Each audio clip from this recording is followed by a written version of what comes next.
네, 여러분 안녕하십니까? 이번에 이제 등세모근 마지막입니다. 아랫등세모근 시작하겠습니다. 구용어로 하부 승모근이죠. 영어로 로어 트라페지우스. 제가 구획을 간단하게 표시를 해놨습니다. 모든 근육이 마찬가지죠.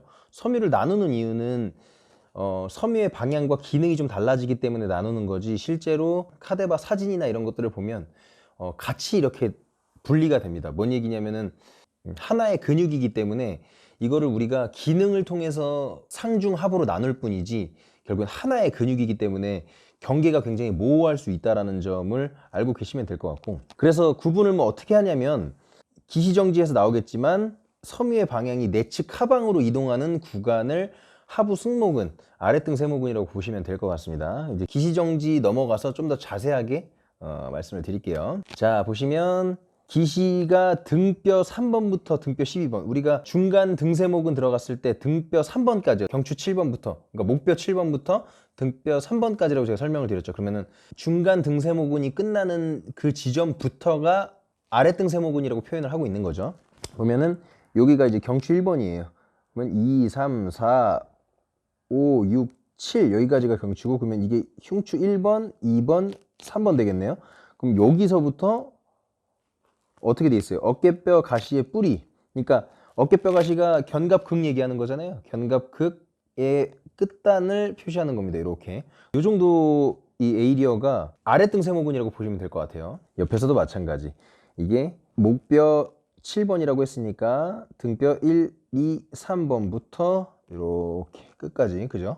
요 구획을 아랫등세모근이라고 보시면 될 것 같습니다. 넘어가죠. 자, 작용 액션을 보면 어깨뼈를 주로 움직이는 근육이죠. 왜? 어깨뼈와 척추를 연결하는 근육이기 때문에. 그래서 작용을 보시면 어깨뼈 내림, 디프레션, 하강이죠. 이렇게. 그리고 위쪽 돌림, 상방회전. 이거는 제가 재차 설명드리지만 승모근이라는, 등세모근이라는 근육의 공통작용입니다. 위쪽 돌림, 어버드 로테이션이죠. 그리고 마찬가지로 공통작용, 안정자 역할을 한다. 이게 동적이든 정적이든, 그죠? 왜냐면 견갑골을 뭔가 붙이거나 움직이는 역할을 하는데 큰 기여를 하게 되어 있겠죠. 자, 그래서 우리가 이걸 이제 현장에서 어떻게 써먹는지에 대한 얘기를 해보면, 제가 중간 등세모근 말씀드렸을 때도 그랬지만 얘네가 오버 액티베이션에 대해서, 과하게 쓰인다, 과사용에 대한 내용을 거의 다루질 않는단 말이에요. 특히나 아랫등세모근 같은 경우에는 더더욱이나 약화에 대해서만 많이 다루게 되어 있기 때문에 1-3강에서는 과활성화에 대한 내용은 아예 빼버리고 약화에 대한 내용만 기재를 했습니다. 그래서 이 약화에 대한 거를 평가를 해야 되는데 자세 평가를 먼저 하게 되어 있죠. 서 있을 때, 움직일 때. 이건데 지금 이 실험자가 오른쪽 팔을 앞으로 내밀기는 했지만 그냥 단편적으로 보자고요. 어디가 약화인지를 우리가 봐야 될 거 아니에요? 그러면은 보면은 어깨뼈의 과도한 올림이라고 되어 있죠. 아까 제가 디프레션, 하강이라고, 내림이라고 설명을 드렸기 때문에 얘네가 제대로 작용을 못하면, 아랫등세모근이 제대로 작용을 못하면 견갑골이, 어깨뼈가 과도하게 올라가 있겠죠. 그러면 현재 이 피실험자가 지금 오른쪽 팔을 약간 들어놓긴 했지만 요런 환경을 좀 배제하고 봤을 때 어느 쪽 아랫등세모근이 약화된 겁니까? 어디가 더 올라가 있나요? 이쪽이죠. 그러면은 팔 올린 거 이제 배제하자고요. 잠깐 배제하고 상황만 봤을 때, 그러면은 요 사람 같은 경우에는 우측에 비해서 좌측의 약화로 인해서 견갑골이 거상돼 있을 수 있겠구나. 그러면은 약화된 아랫등세모근을 강화시키는 전략이 필요한 거겠죠. 자, 그리고 정적 자세 평가에서 이거 뭘 보여주는 건가요? 포워드 헤드 포스처죠. 거북목이나 일자목을 만들 수 있다.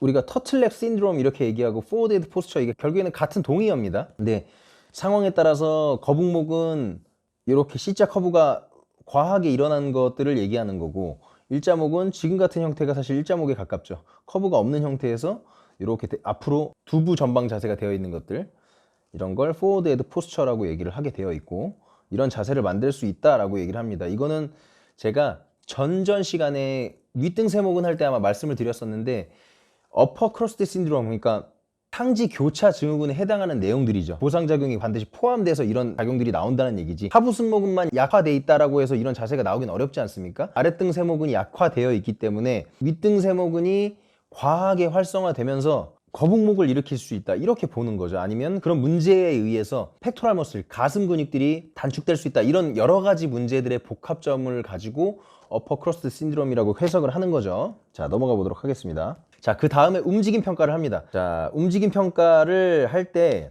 우리가 이런 팔을 옆으로 이렇게 올렸다 내렸다 하든 아니면 이렇게 올렸다 내렸다 하든 그런 테스트를 많이 하게 되어 있는데, 이 움직임 평가 같은 경우에는 팔을 위아래로 올렸다 내렸다 했죠. 견관절 입장에서, 어깨관절 입장에서 신전과 굴곡을 반복하는 행위죠. 어깨뼈 이상운동 증후군에 대한 평가를 하는 겁니다. 어깨뼈 올림 또는 하연의 익상을 확인한다 이렇게 되어 있습니다. 그러면은 우리가 여기서 봤을 때 어깨뼈가 과도하게 올라가는 쪽, 혹은 상방회전이 제대로 일어나지 않는 쪽, 혹은 하연의 익상이 과하게 일어나는 쪽을 확인하는 겁니다. 자, 보자고요. 그러면은 여기 지금 하각이 견갑골의 하연이 뜨는 모습이 보이시나요? 여기. 자, 한번 보세요. 여기에 비해서 하연이 이렇게 떠 있죠. 이게 보상작용 때문에 더 여러 가지를 봐야 되겠지만 하연의 입장에서는 여길 보는 거고, 보세요. 근데 이제 상방회전의 입장에서 보자고요. 또 어디가 상방회전이 잘 일어나요? 여기가 잘 일어나죠. 보세요. 거상 말고 상방회전 입장에서 보자고요. 어깨뼈가 이렇게 올라간다는 전제하에 좌측이 상방회전이 잘 일어나는 것 같죠. 그래서 이거를 보기가, 평가하기가 굉장히, 이 하나로 보기에는 굉장히 모호한 거예요. 이게 올림일 수도 있잖아요. 그죠? 이게 상방회전이 아니라 올림일 수도 있단 말이야. 그래서 여러 가지 평가를 해봐야 된다. 어떤 하나의 현상을 가지고 단일 골격근으로 찾아서 솔루션을 제공하려고 하기 때문에 제가 예시를 들은 거고, 지금 뭐 이 상황만 봤을 때는 저는 좌측의 움직임이 정상적이라고 판단할 것 같습니다. 이 움직임만 봤을 때는. 자, 그래서 이거 지난번에 이제 어깨뼈 이상 운동 증후군에 관련된 거 케이스를 보여드렸던 거죠. A, B, C 타입까지가 이상 운동 증후군이고 D 타입은 정상적인 거. 넘어가 보도록 하겠습니다. 자, 그래서 이런 아랫등세모근의 약화가 일어났을 때 대표적인 보상 증후군이 좀 전에 말씀드렸다시피 윗등세모근의 과활성화가 일어날 수 있죠. 왜? 아래서 당겨주는 근육이 제 역할을 못하니까 위로 과하게 올라갈 수 있다가 되는 거고, 얘네 아니면 혹은 얘네 둘 다 견갑골 거상 올리는 기능 하죠. 그래서 어깨뼈 올림근, 견갑거근이라고 하죠, 구용어로. 자, 목뼈 근육군을 다시 한번 설명드리면 이런 것들이 굉장히 많죠. 목을 펴는 근육들도 되고 목을 굽힘하는 근육들도 되고, 대표적으로 뭐가 있을까요? 판상근, 경장근, 두장근, 뭐 이런 거. 두장근, 판상근도 경판상근 있고 두판상근 있죠. 그리고 후두하근, 앞에서는 흉쇄유돌근이니까 목빗근이나 사각근 이런 것들이 되겠죠. 이런 목뼈 근육군들이 보상을 한다, 이런 이 하부 승모근이 제대로 일을 못했을 때. 근데 이거는 호흡과도 굉장한 연관성을 가지고 있습니다. 나중에 이제 호흡인지 테크닉 쓰시는 분들 있죠. 얘네가 과도하게 작용하면서 우리가 어깨 기능이나 목에 문제를 일으키잖아요. 뭐 두통을 일으키기도 하고. 자, 그래서 목뼈 근육군이 문제를 일으키면 호흡에도 문제를 일으킬 수 있다. 그래서 호흡에 관련된 거는 다른 컨텐츠로 추가적으로 다루는 걸로 하고요. 워낙 중요하니까. 그 다음에는 또 넓은 등근입니다. 이거 넓은 등근도 이제 다음 강의에서 얘기를 하려고 하는데, 하부 승모근의 섬유의 방향이 이렇게 된단 말이죠. 아랫등 세모근의 섬유 방향이 이렇게 되죠. 근데 광배근도 섬유 방향이 굉장히 비슷해요. 무슨 얘기인지 아시겠죠? 그렇기 때문에 갇히게 있고, 그리고 뭐 위팔뼈에 붙어 있는 거랑 어깨뼈에 붙어 있는 거랑 다르겠지만, 그럼 얘네가 제대로 제 기능을 못했을 때 넓은 등근이 보상작용을 할 수도 있다, 이런 얘기를 하는 겁니다. 자, 그래서 어디가 정상인지 약화인지를 확인하려면 제가 또 MMT 다시 한번 말씀드리지만, MMT 자세 어떻게 돼 있나요? 팔을 위로 올리고 하죠. 이거 어떻게 유추할 수 있나요? 우리가 레이즈 운동할 때 제가 팔이 위로 올라갈 때 결국에는 Y 레이즈가 아랫등세모근 운동이라 그랬잖아요. 이게 똑같은 거예요. MMT도 똑같이 하는 거예요. 작용이랑. 팔 위로 올려놓고 손의 방향, 엄지손가락 방향 위로 가기 위해서 이 시술자가 팔을 밑으로 힘을 줍니다. 그리고 지금 하부 승모근 근처에다 손을 댄 것 같은데, 뭐 저 같으면은 약간 더 밑에다가 손을 댔을 것 같은데, 뭐 어쨌든 간에 그게 크게 중요한 건 아니니까, 이 피시술자분 같은 경우에는 이 반대쪽으로 힘을 쓰는 이런 테스트를 해야 되는 거고, 근데 이게 뭐다? MMT만으로 확인할 수 있는 게 아닐 수 있으니 우리가 보기도 해야 되고 만져보기도 해야 된다 그랬죠. 트리거 포인트 뭐 이런 거 얘기했었잖아요. 그죠?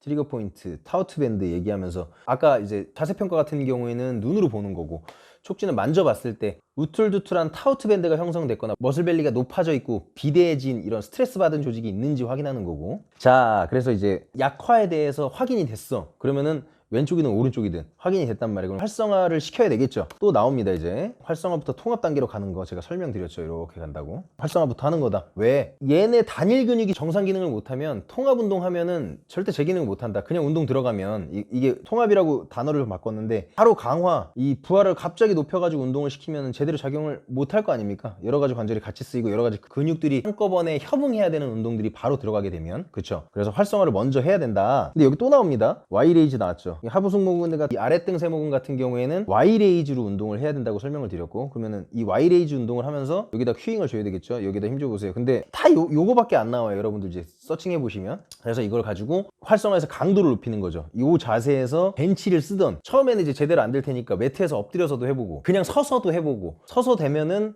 엎드려서 해보고, 엎드려서 해보다가 벤치에서 이제 가벼운 덤벨로도 써보고, 덤벨이 돼. 그러면은 이렇게 짐볼 이용해서, 이거 뭐예요? 체간 통제하면서 Y레이즈 시키면 어떻게 되겠어요? 이런 얘를 움직이던 안 움직이던 아랫등 세모근이 활성화되면서 체간을 통제하는 운동까지 되는 거죠. 뭐 이런 것들 이렇게 해서 활성화의 강도도 높일 수 있다. 자, 그 다음에 이제 통합을 보겠습니다. 인터그레이션. 제가 이렇게 활성화 통합, 이거는 사전에 다른 이제 콘텐츠에서 말씀을 드린 적이 있는데, 교정 운동학이라는 책을 보면 이 4개의 과정을 가지고 교정 운동에 대한 얘기를 하게 됩니다. 그래서 간단하게 얘기를 하자면, 우리가 폼롤러로 풀고 이렇게 하는 것들 제가 억제라 그랬었고, 그 다음에 신장 스트레칭 기법 얘기하는 거고, 활성화, 그 다음에 이제 정상 길이 만들었으면 이제 활성화 시키자는 거죠. 빨간불 뜨게 만들어 주자는 거잖아. 그 다음에 통합, 다관절 운동, 여러 가지 통합 동작들을 했을 때, 통합 운동이 무조건 다관절 운동이다 이렇게 표현하면 안 됩니다. 근데 여러 가지 관절과 근육들을 함께 협응시키는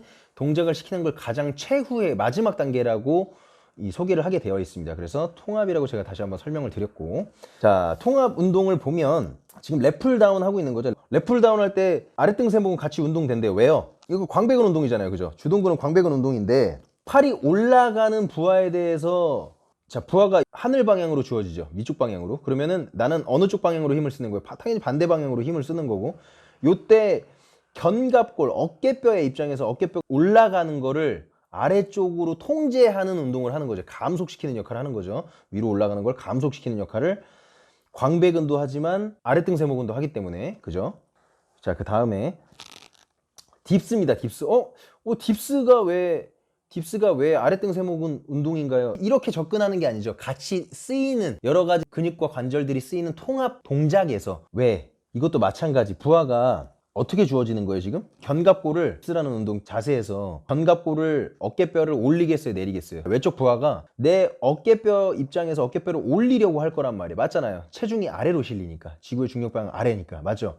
그러면은 내가 이걸 밀어 올리면서 견갑골을 아래로 미는 기능을 쓰는 거죠. 자, 어깨뼈를 아래로 누르는 기능을 쓰는 거죠. 그렇기 때문에 딥스라는 운동도 통합 운동으로 포함될 수 있다, 이렇게 보시면 됩니다. 그래서 이런 동작들이 부하를 올려서 하는 운동, 그 중에서도 또 통합 동작으로서 쓰일 수 있다. 여러 가지 방법이 있을 수 있습니다. 근데 제가 회원분들한테 소개하는 방법은 이런 것들이겠죠. 딥스는 사실 잘 시키지는 않는데, 이거 어시스트 머신이 있으니까, 그리고 어시스트 머신으로 많이 시키는 편이죠. 근데 어시스트 머신도 사실 초보자분들이 쓸 수 없잖아요. 벤치 딥스를 처음에 무릎 꿇어서 시켜보고, 다리 힘으로 같이 써보세요 한 다음에 되면은 다리 이렇게 펴놓고 시키고, 다리 펴놓고 되면 벤치 하나 더 대놓고서 다리 올려놓고 해보세요. 그 다음에 어시스트 머신에 올려서 뭐 시키는 순차적인 과정이 있을 수 있는 거고. 자, 이렇게 해서 등세모근이 마무리가 됐습니다. 내용이 좀 길었지만 기시정지부터 잘 생각해 보시면서 하시면은 충분히 이해될 만한 내용이었다고 생각을 하고요. 뭐 어려우신 부분이 있으면은 항상 질문 달아주시고, 지금 뭐 질문하시는 분은 한 분도 안 계신 것 같아요. 앞으로는 이 콘텐츠 설명란에다가 자료를 무료로 배포할 수 있는 링크를 활용하려고 합니다. 자료가 필요하신 분들은 무료로 좀